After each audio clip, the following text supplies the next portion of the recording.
You're going toward, and I've said this before, if you're going toward a cliff, you know, at 80 miles an hour, slowing down to 60 doesn't get you in any better spot. You know, you need to put on the brakes and figure out where you went wrong and back up a little bit, you know, and so that's the kind of attitude I think we need in Washington. We'll make those decisions. Yes, sir. What of this giant deficit spending, I see statistics that very little of it is discretionary. Right. And the gigantic part of it is entitlements. Yeah. And my concern is, we elect people who say, I'm going to mess with Social Security and Medicare and these entitlements. That yeah, things change over time, and that's just the fact of the matter, right? My dad's 74. He spent a lifetime paying into the system that is obligated to give his money back to him, right? I mean, that's the agreement that was made between my dad and the government. They took money out of his paycheck just like they take money out of mine and yours and everybody else's in the room. And it's not the government's right to be using that and spending it in other areas that we didn't ask for, and then say, oops, sorry, bank account says we can't pay that, right? So I think that there is some knee in that curve. I've used that phrase before, but there is some level where folks who are vested in the current system are preserved and protected, you know, and we maintain that kind of a capability and support to those that are in that. For the new kids coming up, you know, my oldest is 17, she'll be 18 this summer, a different model is needed. You know, some kind of shared investment plan, or a defined investment plan instead of a defined benefit plan, personal savings accounts with some kind of advantage, portability, you know, between jobs. I mean, there are a lot of ideas out there. But where we're at economically, where we are at demographically, then we were far past the baby boom generation, right? We're going to have more workers retiring. They're going to place a greater burden under the current model with fewer workers paying into that system. We need to change systems. A new model is needed for the younger generations. Whether that's good or bad, I think it just is because of the reality of the environment and the economic challenges that we have. We talked about what our total deficit is, $16+ trillion. That doesn't account almost $100 trillion in deferred maintenance and infrastructure investment, unfunded obligations at local, state levels for pension plans, all the other things where obligations have been made across our country, and people in various areas have done the same thing that our federal government has done to us in the Social Security account. They've spent that money elsewhere or agreed to very long-term programs that are just not viable anymore. So we need different thinking and different models to make sure that we continue to be viable for the next century. So you would phase in a change to Social Security? I would. Do the same thing with Medicare? Yes, absolutely, and for the same reasons. You know, you can't have half the country paying no taxes, and the other half the country, you know, bearing the burden. At a great lunch today, we talked about all this, folks actually in the medical care system, and we were talking about, you know, the burden of that. And it's a multifunctional problem, multi-aspect, and so the answer has to account for all that as well. Something bad happens in an operating room, they file a lawsuit for malpractice, and they get a $100 million award. Insurance companies see that and say, "Oh, you know, we can't tolerate this. We're going to have protections." They reach the insurance premiums with doctors. The doctor says, "Man, I got to, you know, handle this kind of premium to stay in this business." They either get out of that business, like obstetricians are doing now, right? Because delivering babies is a very high-risk procedure, or they have to pass that cost on through the system back to insurance companies, you know, when a bill is charged for any kind of care. So tort reform and our medical malpractice system has to be managed, right? It has to be addressed. We have to stop expecting perfection out of the medical community when we don't expect perfection in any other walk of life.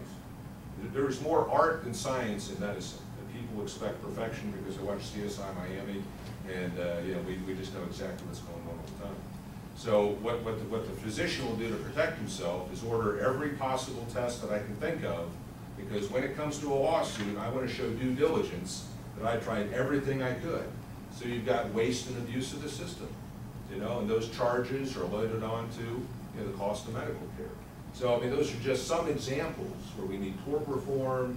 We need to get away from expecting perfection in our system, and where we have issues like Medicare and Medicaid, different pots of money providing health care services. with a broad range of benefits, it's unsustainable over the long term. So that kind of analysis needs to go into changes. Well, there's 6 of you running, and you're all good conservatives, and I believe that we're going to get it. I believe we're going to win. We are going to win, and I believe that every one of you is going to be up there and be a good conservative. But Dakota, what separates you? And you said some of it a while ago.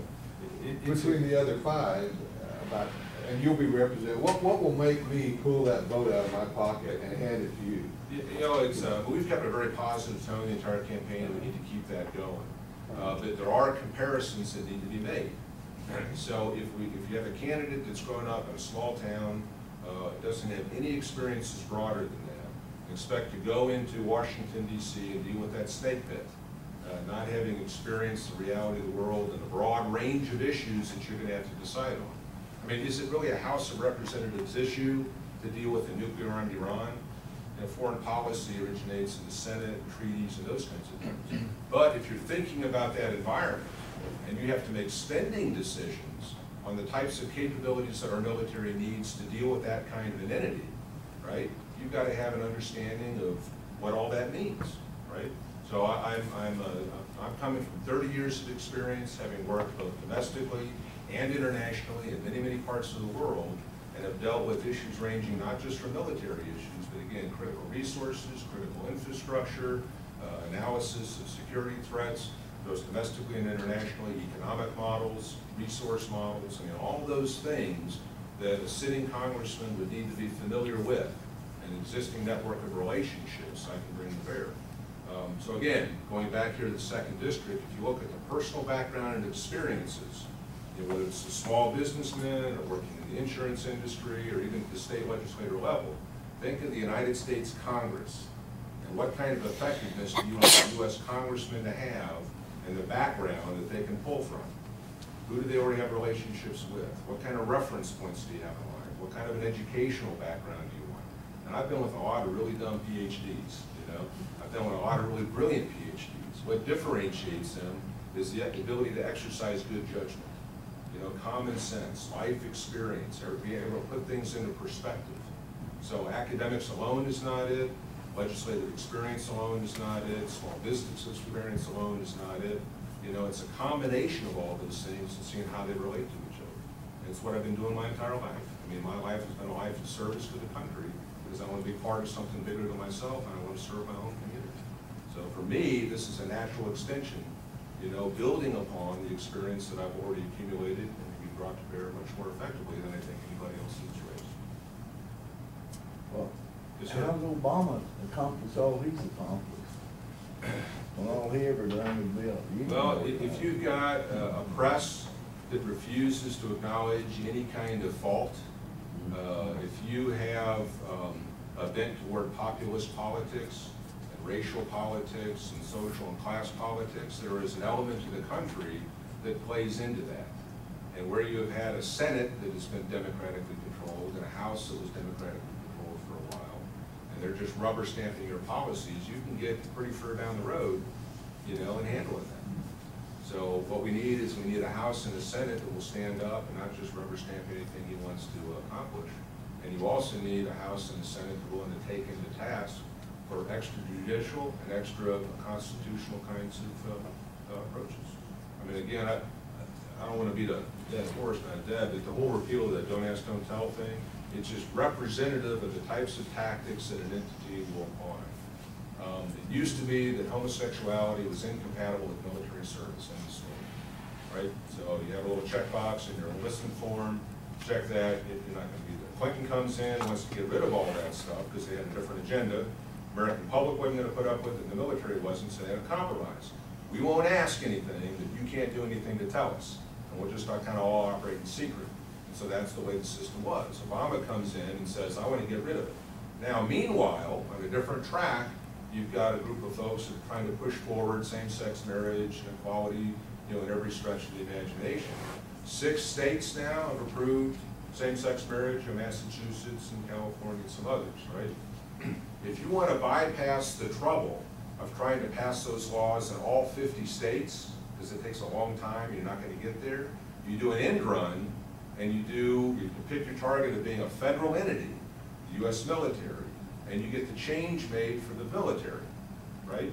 So now I have a couple that gets hitched in California, and they're gonna file suit to get the same benefits and privileges and living conditions and all those kinds of things. When the military gives them orders to move to a state that doesn't have that kind of an arrangement, you can now bump that up to the federal courts, have the Supreme Court look at it. You just bypass the will of 50 states and any kind of legislation in Congress by executive order. You know what I mean? I mean, it's, so you'll bump across all that stuff and take it into the court systems and try to do an end run.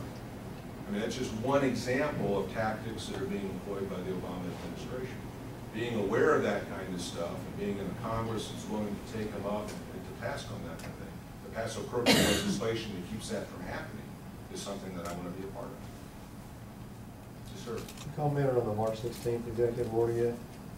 March 16th? Yes, where he basically empowered himself, however that is, with control of the food system and Oh, it was an update. Yeah, I mean, I think some things aren't reported very well. The plan that you're talking about. especially that. Yeah, it is one that I think was originally initiated by Eisenhower. And it even predates to the War Resources Board leading up to World War II. So the idea is if you have to go to war with somebody, what is our capability to mobilize? What's our education system? Who's producing what? In 1940, if you were producing pickup trucks, you can convert those to military trucks right away. And so there was a big effort to understand the capabilities of the country. How do we harness those in defense of the country? And then if we have to pick and choose, and I need 10 or nylon or whatever it might be diverted to war production, I have to know what those resources are and where they're at. So instead of nylon stockings, you're using that for parachutes. That plan has been updated every couple of decades by a series of presidents. And so when that came around, I did research, I made some phone calls. It was a normal review procedure. How that's reported out, it certainly can get a certain tone. Is it Obama trying to understand all the mechanisms of resources and enabling himself to grab control of the tools of production so that he can impose a one world government on the states? I mean, there are those arguments made. Again, my understanding of the history behind that particular piece of legislation, this was a normal review that comes up. Our economy today, very cyber intensive.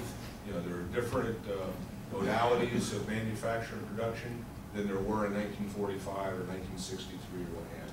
So I don't think it was as, I think it was rather innocuous. I don't think it was as dangerous as what was reported in the news. What's the biggest surprise you've had since you started campaign in Second District? Being inside the sausage making. Okay.